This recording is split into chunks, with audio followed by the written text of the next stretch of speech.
Good day, everyone! We are here to perform the Laboratory Work 9, which is the fire and arson aspect of investigation.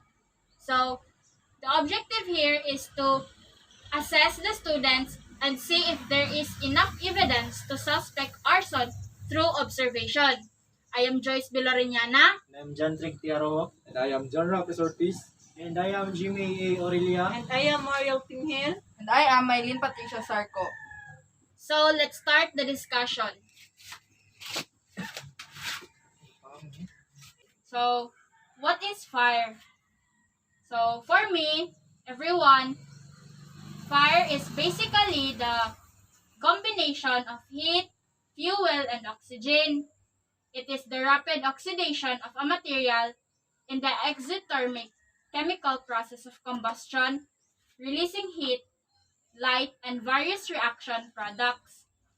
So, fire can be made through the combination of these three, the heat, fuel, and oxygen.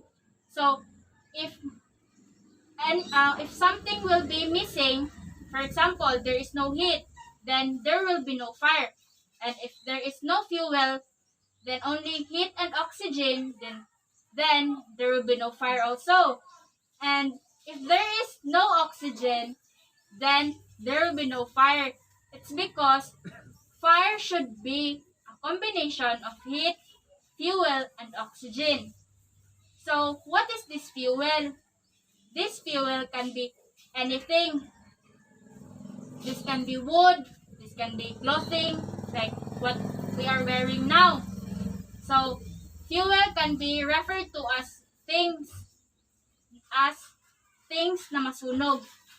So, another one is the oxygen. The oxygen is the element of a fire. It is one of the elements. So, oxygen, in order for there is a fire, there should have at least 16% of oxygen in the air.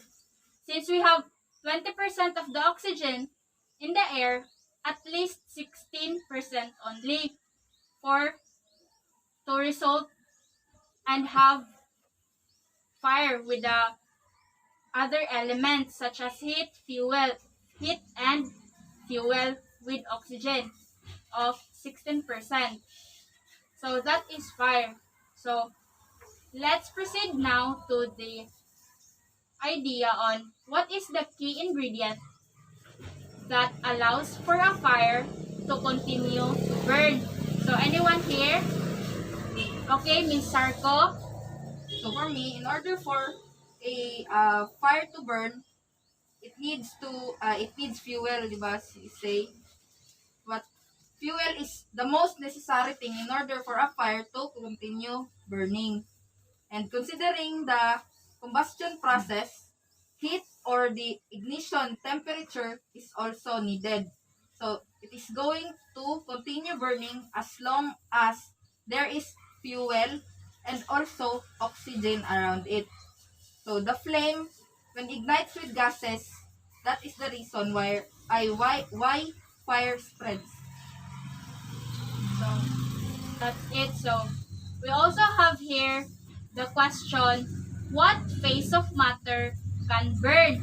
So kanina we have the elements which are the heat, fuel, and oxygen.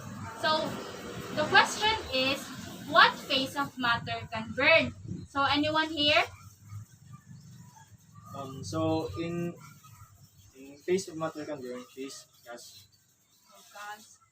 So in connection to that, what are the three elements that must be present for a fire to start and continue burning? So in terms of that, the three elements that must be present for fire that then continue burning is oxygen, heat, and fuel. So, in addition to that, the element which is the heat will be served as source to raise the temperature.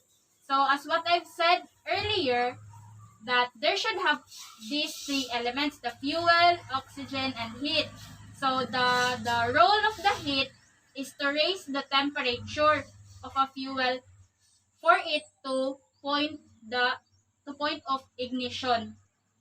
So let's now proceed to the question. What are some things you would look for to see if someone purposely set a fire? So anyone here? Okay, Miss Sarko again.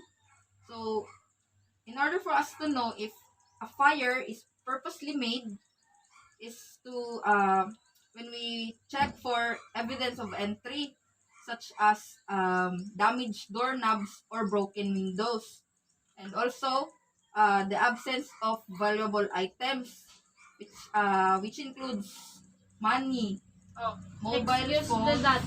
This can also be related to robbery, Miss Yes, Sarko, no? robbery. Oh, So, there. like this, our gadgets.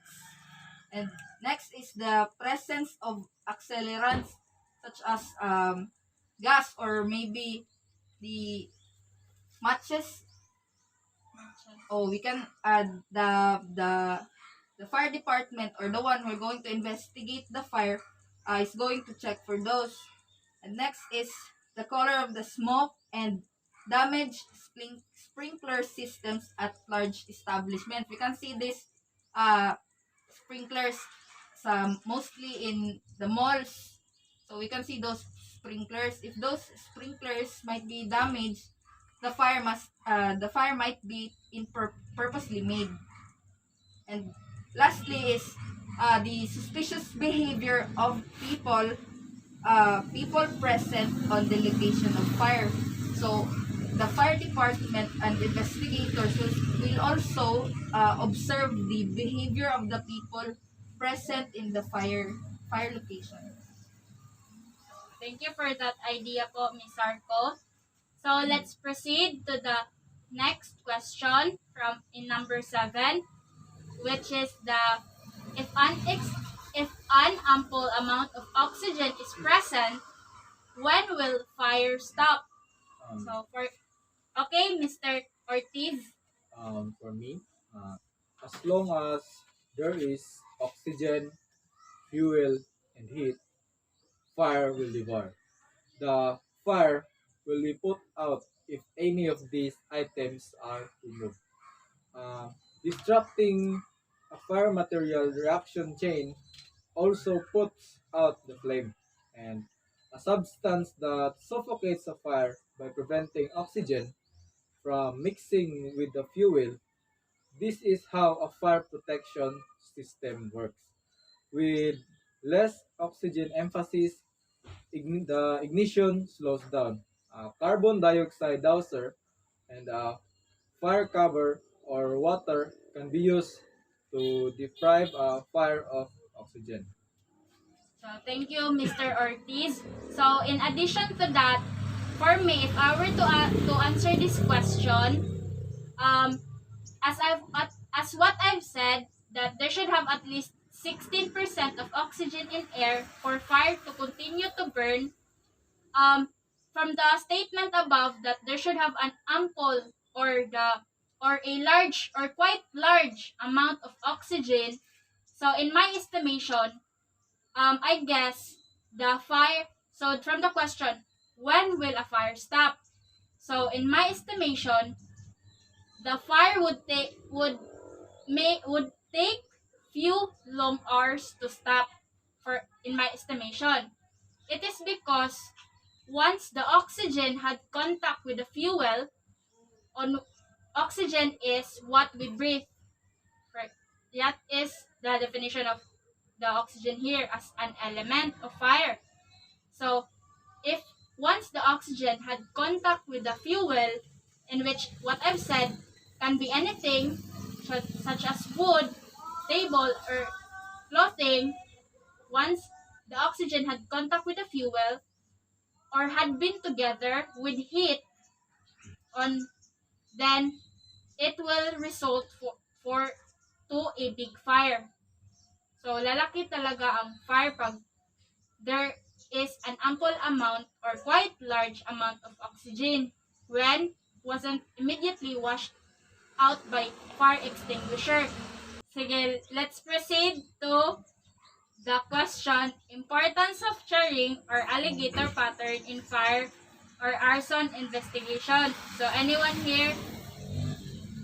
Okay. Okay, okay, Sir Aurelia. So, thank you, Ms. Floriniana.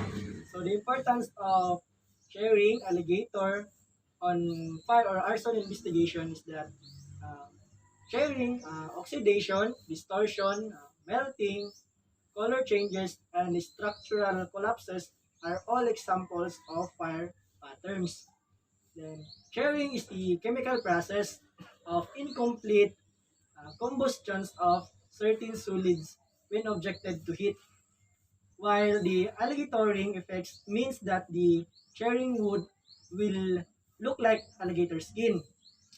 When it comes to fire or arson investigation, the sharing and alligator patterns is very substantial for the reason that it assists investigator in determining the site of origin of the fire. So when the investigator believes that he has located the source, the investigations into the cause begins. So thank you, Mr. Aurelia. So now let's proceed to another question. What is pyrolysis? So anyone? Miss Tinghil? Pyrolysis is defined as a conversion of a compound into smaller fragments in the absence of air through the application of heat. It is different from combustion. It happens in the absence of air and heat. Oxidation of compounds that does not take place. So the pyrolysis process is the thermal decomposition of materials of elevated temperature in the inert atmosphere. It involves a change of chemical composition. Thank you, Miss Tinghil. So now we have already discussed the 8th question. So I guess you already have an idea on the questions related on the topic. So now let's proceed to part B, as what you can see in your gadgets in there. So we have here the scenario 1 and scenario 2. So please follow with me as I read the scenario. So scenario 1. While walking down the hall, you pass a laboratory with a closed door and you notice smoke coming out from under the door. So it seems that the situation here is alarming. So you're assuming that you're in that scenario. So alarming jud siya. And when you stop to look through the window, you see that the lab is full of smoke and you can barely see flames in a fume hood. So you stop to look on what is that smoke in the lab, in the fume hood. So let's have our discussion on what should you do. So let's have anyone here who will volunteer. Okay, Miss Tinghil. The moment I saw smoke in the lab, I will look for fire extinguisher. Or I will could not find one, I will call for a help or I will activate the nearest fire alarm. Okay. Okay. Okay, Mr. Aurelia. For that situation, my response is to call for emergency to the authorities or the firefighters and inform the school administrations so that they can be aware of the fire incident. And additionally, I will also look of near fire alarm. Then, um, no one can be harmed. Okay, thank you, Mr. Aurelia. So anyone here also? Mr. Ortiz, what should you do? For me, I'm going to check what was the reason of the smoke. And If there are objects that are combustible inside, I am going to initiate save the lab from any further damages. Okay, thank you, Mr. Ortiz. So, anyone here? Okay, Miss Sarko. So for me, the first thing that I will be most likely to do in this kind of situation is to check for the nearest fire alarm, so that the unaware people within the institution will be evacuated to a safe area as soon as possible. So, if I were to be asked the same question, what will I do if I were in that situation? So, the first thing I will be doing is that I will shout for help, and ask and if somebody is inside the laboratory. So if there is, then I will immediately look for fire extinguisher. So, and the second one is, if there is no one in the laboratory, then I will look for a fire alarm and press it so that anyone or any people near the area of fire would be aware that there is fire near them, that there is an incident of fire near them, so that they'd be aware and they'd, they'd be safe. So, the anyone here who wants to answer also? For me, Okay, Mr. Arojo. from that scenario is first thing first is you must be the most important thing to do is to be calm in order to decide of rationally and to call for help for staff who awareness what inside in the laboratory. Okay. It's important talaga to be calm always. So, let's proceed to the next question with the same scenario. Let's assume that the same scenario. So, the question is, what is the university's procedure for this situation? So, if I were to answer that question, in my idea, the university's procedure is that there would be an investigation to be conducted after that incident. This is to see if the fire was done intentionally or not, or unintentionally. This is to see if the fire that happened was to see if it is a crime of arson or not. So this starts the asking of who were the section scheduled to operate the laboratory. So by the time that the fire was found. So the question here arose with the question of who are the people involved. The second one is the seeking for an update and information from the fire officers, since it is their expertise on what is the cause of fire. That is the scientific investigation on what really happened. And lastly, if I were to answer that question, the university's procedure on that incident is that there would be a recovery of laboratory materials and awareness among students that the incident should not happen again. So this covers the careful management inside the laboratory, the do's and don'ts, because the laboratory should have an adequate rules and protocols inside. So it is important talaga no para to ensure that the incidents like fire should not happen. So, same question. Anyone here who wants to answer? What is the university's procedure for this situation? Um, Okay, Mr. Ortiz.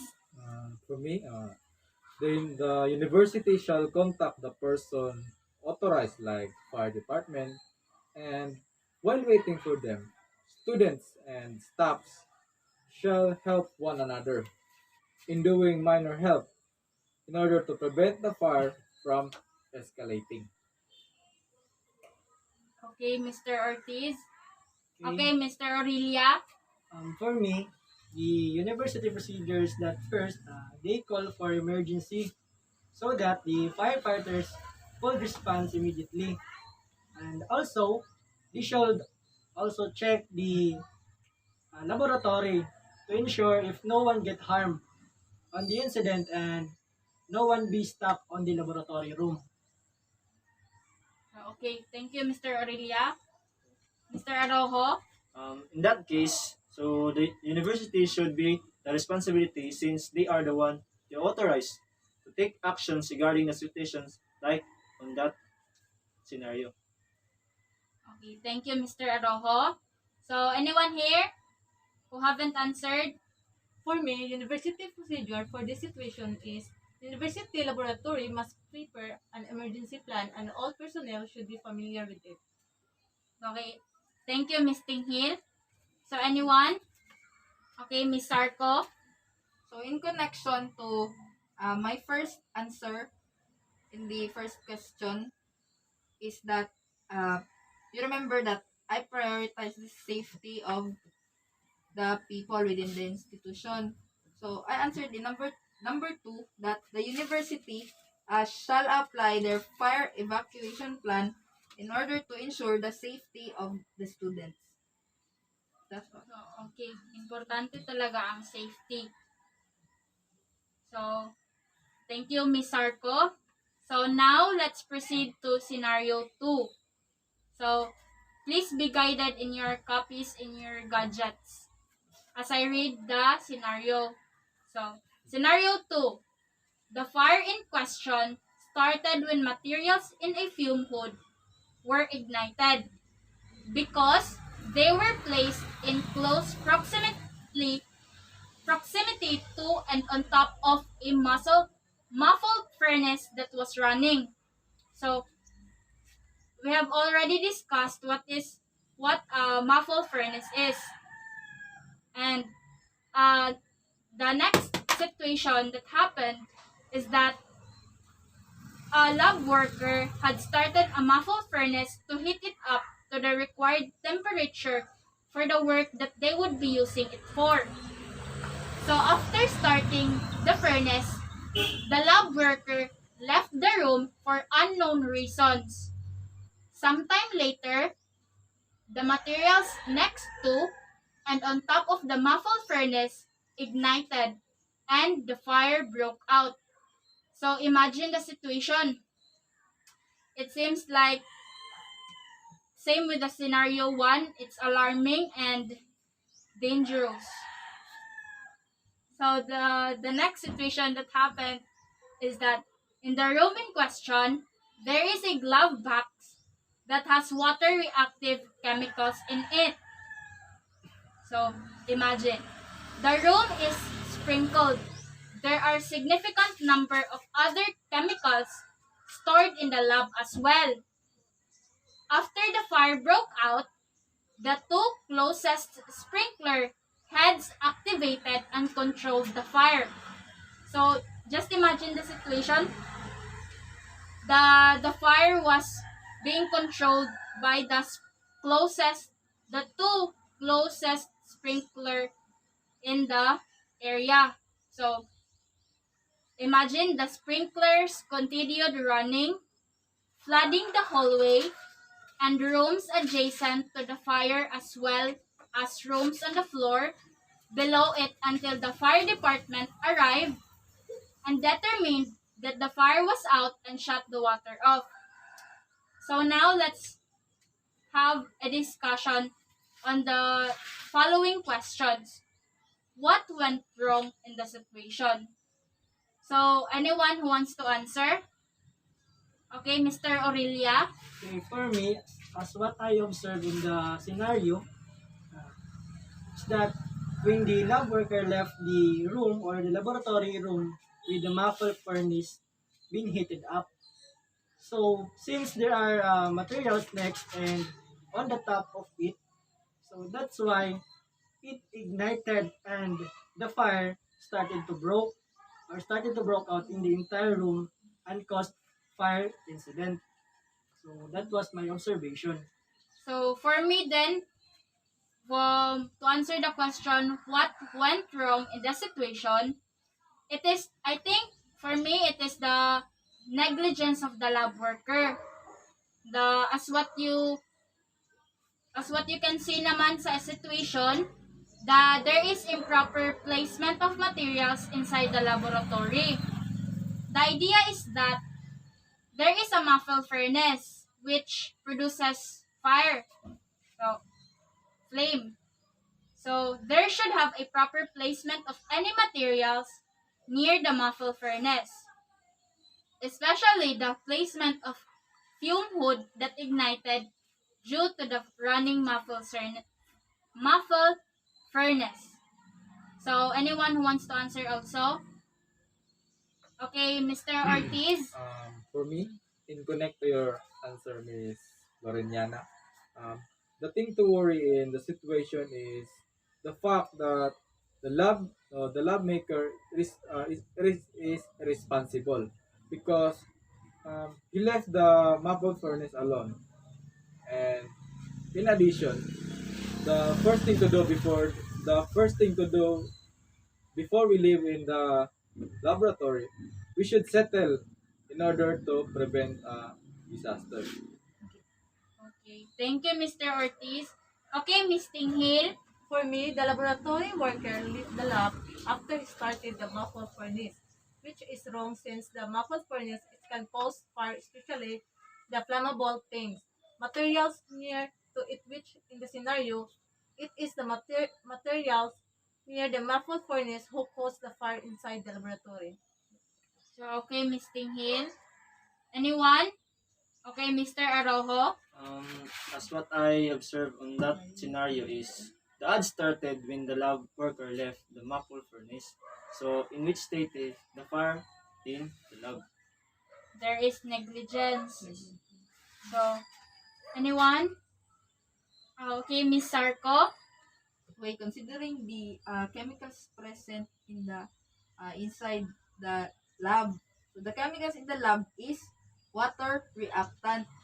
So the sprinkler that didn't stop spraying water, it might cause another trouble since the glove prevent ay present in the room contains those chemicals.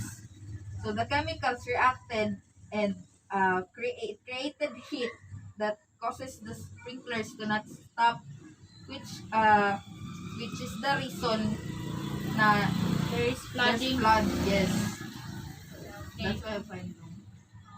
okay, Miss Sarko.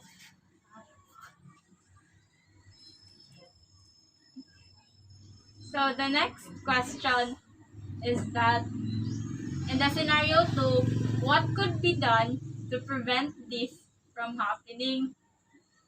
So, anyone? Miss Tinghil. What could be done to prevent this from happening again? So for me, make sure to know the basic safety precaution inside the laboratory to prevent accident. Okay. Same idea with me, Miss Tinghil. I think it should be the protocols to be practiced inside the laboratory. It should be the proper management when conducting an experiment or activities inside the laboratory.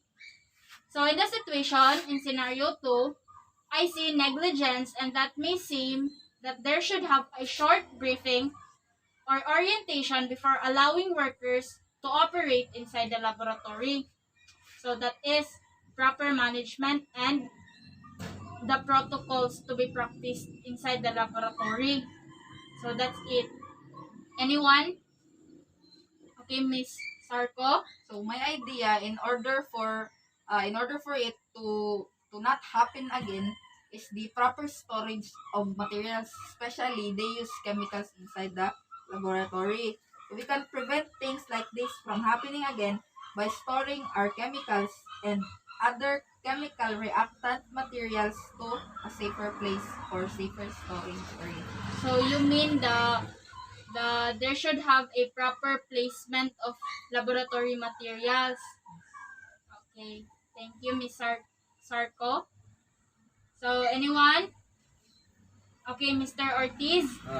For me, in the connection to your answer, my answer, Miss Loreniana, because your idea was the negligence, and also my answer was responsibility. And the best way to prevent a fire is to be responsible at all times. And for not in all times, but we can possibly save our properties and other equipments. And we have to be careful if if ever disaster occurs, we should apply safety measures and save times. So, be responsible. So, Mr. Arojo. In order for this not to happen again, is we shall double check our equipments and not left it without anyone's supervision and to keep the chemicals in a safe place. So, same idea, proper placement of materials and being responsible with your work. So, anyone who haven't answered? Okay, for So- me, in connection to Mr. Aroha and Mr. Ortiz, which is the irresponsible and the carelessness of the laboratory worker. So, for me, we must be responsible to our actions or our work. Why? Because our actions like carelessness can be one of the causes of danger, not just to ourselves but maybe to others, to avoid incident. When we do things, we should be focused on it and careful when doing it, so that we can avoid incidents just like fire. So additionally, when we work in a laboratory room, we should be knowledgeable on how to use and operate the materials and equipments, as well as to how to properly arrange it. Through this, it helps to avoid the fire not to be triggered, or it helps to the incident will not happen again. So, you mean, Mr. Aurelia, the safety precautions to be Yes. practiced with the laboratory materials. So, okay. So, that's the end of our discussion. So, thank you everyone for participating and have a good day. Thank you, Thank Joy. you. Thank you. Thank you.